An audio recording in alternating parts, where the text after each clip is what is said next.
एक समय की बात है। एक गांव में एक प्रसिद्ध मंदिर था। वहां एक लच्छू नाम का सेवक मंदिर की साफ सफाई का काम करता था।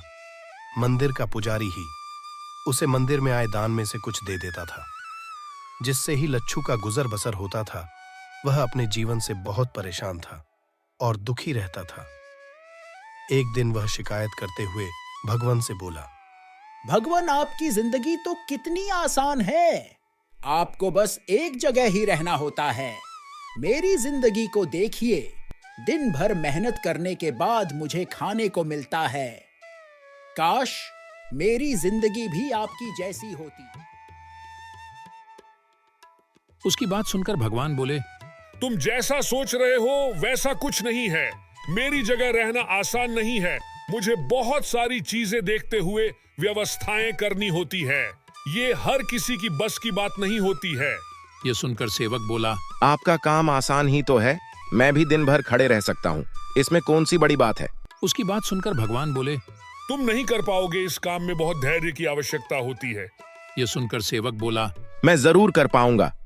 आप मुझे अपनी जिंदगी जीने दीजिए। बस एक दिन के लिए आप जैसा बोलोगे मैं वैसा ही करूंगा। उसकी जिद के आगे भगवान मान गए और बोले, ठीक है, आज पूरा दिन तुम मेरी जिंदगी जियोगे और मैं तुम्हारी पर कुछ शर्तें हैं। यह सुनकर सेवक बोला, मैं हर शर्त मानने को तैयार हूँ।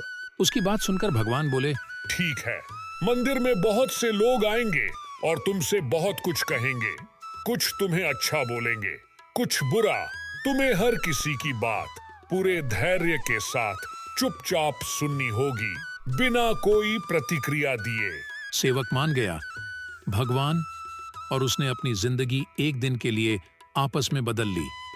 सेवक भगवान की जगह मूर्ति बन गया और भगवान सेवक की तरह मंदिर की सफाई करने के बाद अपने घर चले गए।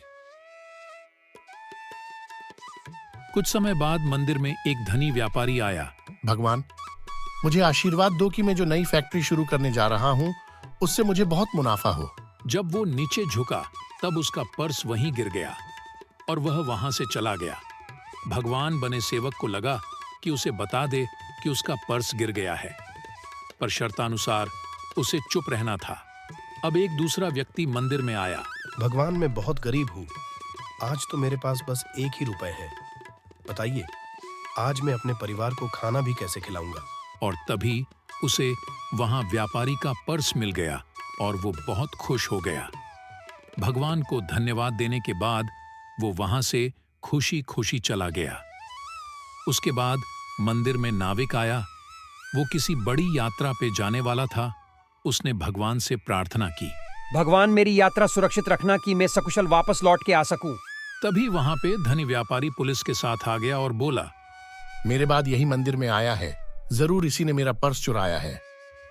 यह सब भगवान से देखा न गया और वो बोल पड़े, ठहरो, तुम लोग जिसकी तलाश कर रहे हो ये वो नहीं है। व्यापारी का पर्स गरीब आदमी ने चुराया है, जो व्यापारी के जाने के बाद मंदिर में आया था। अब भगवान की बात कोई कैसे न मानता। पुलिस ने नाविक को छोड़ दिया और वह अपनी यात्रा पे निकल गया और पुलिस ने गरीब आदमी को पकड़कर जेल में डाल दिया। जब शाम को सेवक बने भगवान लौट के आए और दोनों ने वापस में अपना रूप बदल लिया, तो सेवक ने बड़े गर्व से भगवान को पूरे दिन का किस्सा सुनाया।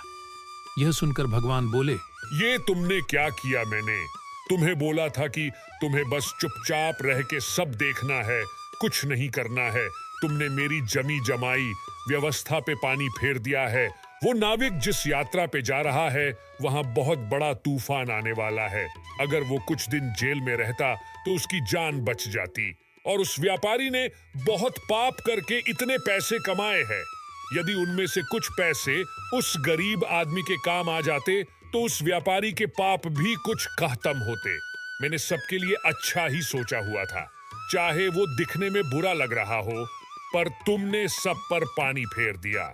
और यह सब सुनकर सेवक ने भगवान से माफी मांगी और बोला, भगवान मुझे माफ कर दीजिए। हम लोग अपनी आंखों से केवल सामने की चीज ही देख सकते हैं, पर आप तो जीवन के एक पहलू को देखते हुए सबके लिए योजना बनाते हैं। हम नादान ये सब समझ नहीं पाते हैं। मुझे माफ कर दीजिए भगवान। और अगले दिन से वो सेवक वापस अपने काम पे लग गया और जीवन से हर शिकायत छोड़ दी।